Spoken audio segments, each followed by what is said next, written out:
Hey homemakers, welcome back to another video. My name is Angel here at Habits of a Homemaker, where I teach women how to cultivate godly habits and character within their homes for the glory of God. Today, ladies, I'm going to be sharing 6 things with you that you can do to cultivate a peaceful home environment. So let's get right on into it. Tip number 1 is to get your mind right.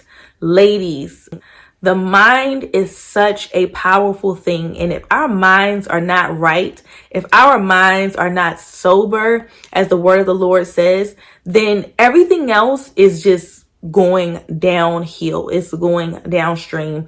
It's sinking quickly. So I really want to encourage you all to get your mind right, to really cast your cares over to the Lord. If there are things that are worrying you, things that have you burdened down, if you're stressed out, you're frustrated, you're constantly overwhelmed, then you really have to focus on self-care and soul care by getting your mind right. Really having that time where you just give it over to God. If that means that you need to, get in a room and just cry it out for a while and just really be honest with God and share with Him how you're feeling, what's going on. If you need to ask for support, if you need to cut on something motivational, you need to get in your word. You have to get your mind right. Start speaking what it is you want to see. You all already know I'm all about speaking what you want to see. Life and death are in the power of the tongue. And I really believe that we will have what we say we're going to have.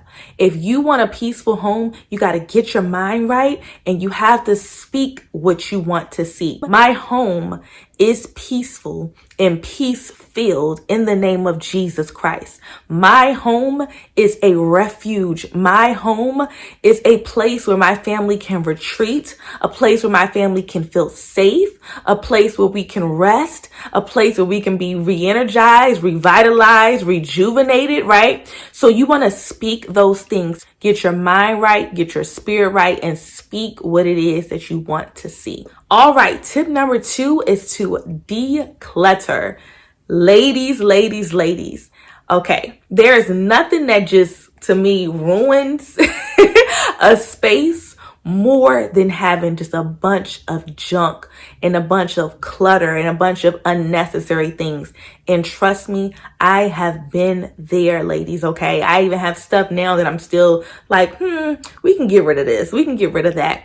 And I think that it's so important sometimes to really just take a step back and examine our surroundings, because I really believe that our surroundings are a reflection of what is going on internally, okay? Our external is a reflection of what is going on internally. Because when we are not right internally, when our minds aren't right, you may have a very cluttered home, you may not be taking care of yourself, you may just look thrown together and frazzled, bedazzled, right, all the time. So it's really important for us, like the first tip, to get our mind and spirit right. And then also for us to take a look around our homes and for us to declutter our space. Take some time to really figure out what you need, what you don't need. Maybe you're holding on to some stuff that you should have been let go of. Maybe it's clothes that you can't even fit anymore. They have, holes in it. You have a bunch of socks that are mismatched. Get rid of those things. Get rid of the things that are taking up space, but they're not serving you and your family. Go ahead and declutter. Maybe you can even sell some things on Facebook Marketplace and get a little extra cash for it. But get those things out of your home that are unnecessary, that are adding stress. If you walk into a room and you feel frustrated, you feel stressed, you feel overwhelmed, there's something about that space that just isn't working anymore. So look in that space and see what it is that you need to get rid of in order to have a more peaceful environment. All right, tip number 3 is to deep clean and organize. So now that you have decluttered, now you can really clean. And I actually have a video that I made years back, I think about 6 or 7 years ago, where I shared 12 things that you need to be cleaning in your home, okay? And so I'll link that as well. But you want to make sure that you get your space nice and clean. You know, get your baseboards nice and clean. Go ahead and really vacuum that carpet. Go ahead and dust that furniture that hasn't been dusted. You know, wipe those blinds down, disinfect those light switches, get in the nooks and crannies of the things that you may have been neglecting for a while. Sometimes we can neglect things for so long that we don't even realize the effects that it really has until we actually maintain it again, until we show it some love again. And so you may not even realize how frustrated, your bathroom sink was, right? Until you really deep cleaned it and you got under there and you cleaned and you organized, and you see now how beautiful of a space it is, how organized, how much more room you have. And now you feel better because things look better and they can operate and flow better. So deep clean and organize your space to have a more beautiful and peaceful home. Tip number 4 is to beautify your space.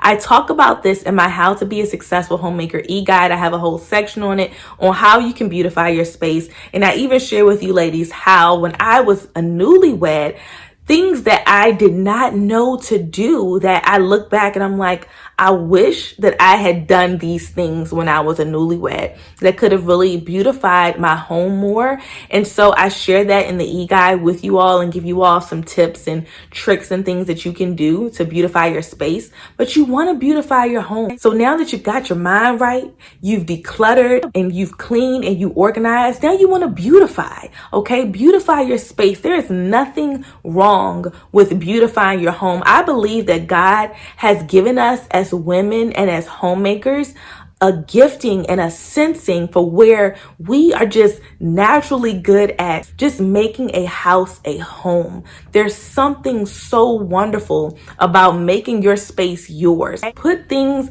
that you and your husband and your children like and love inside of your home, okay?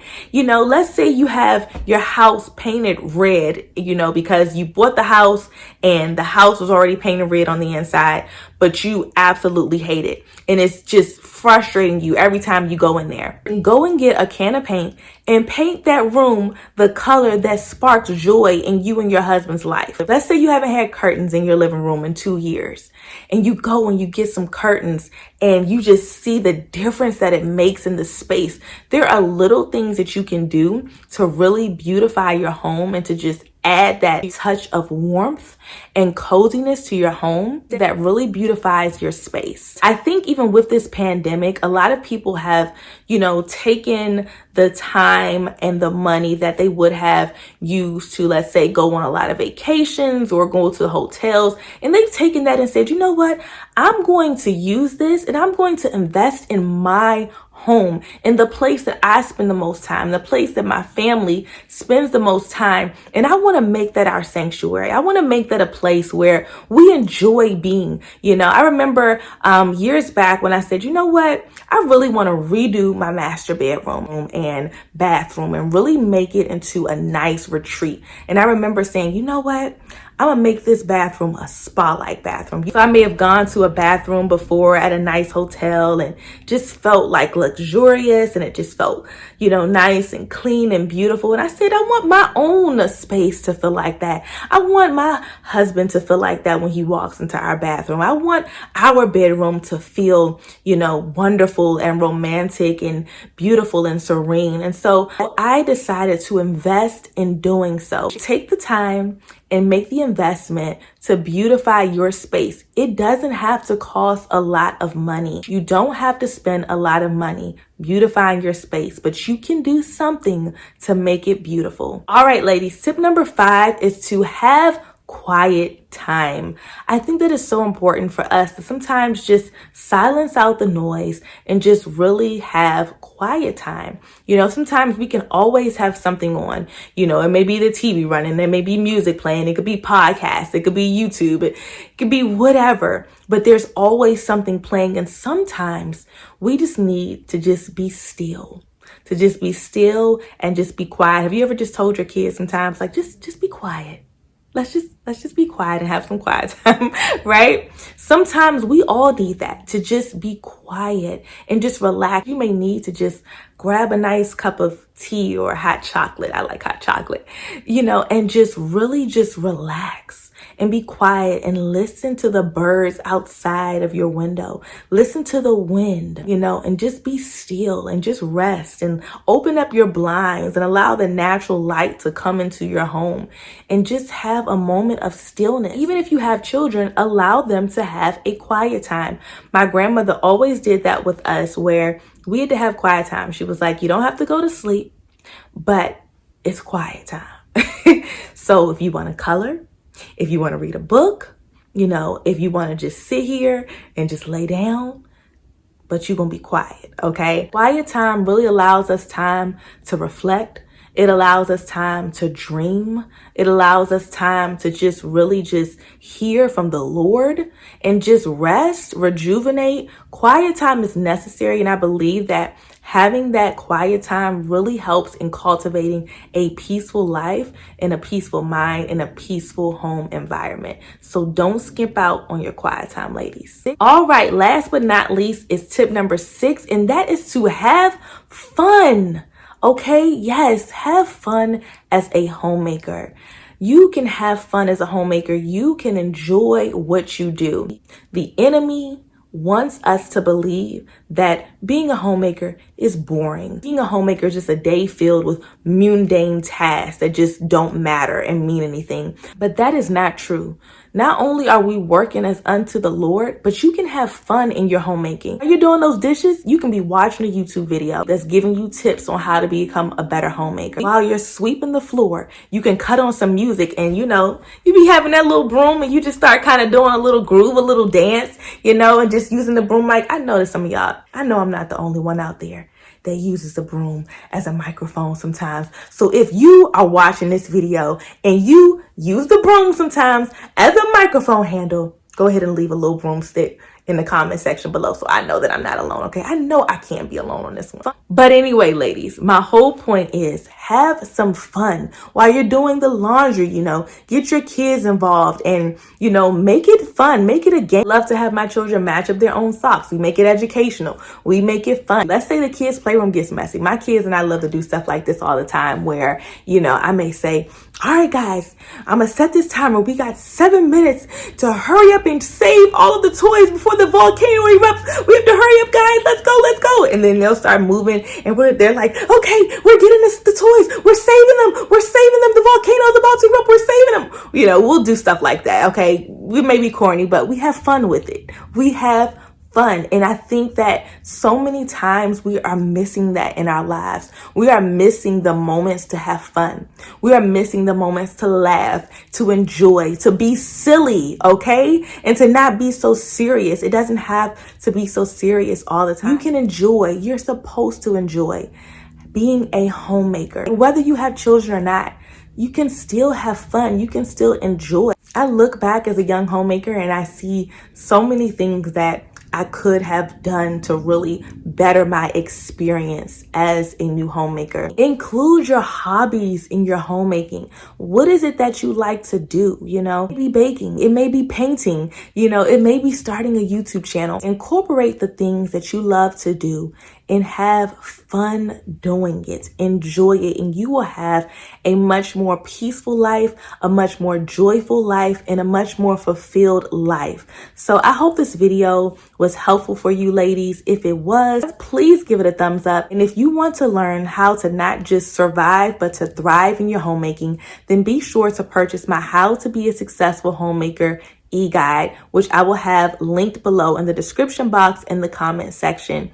Thank you ladies so much for watching. I love you all and I will see you very soon. Mwah. Bye ladies.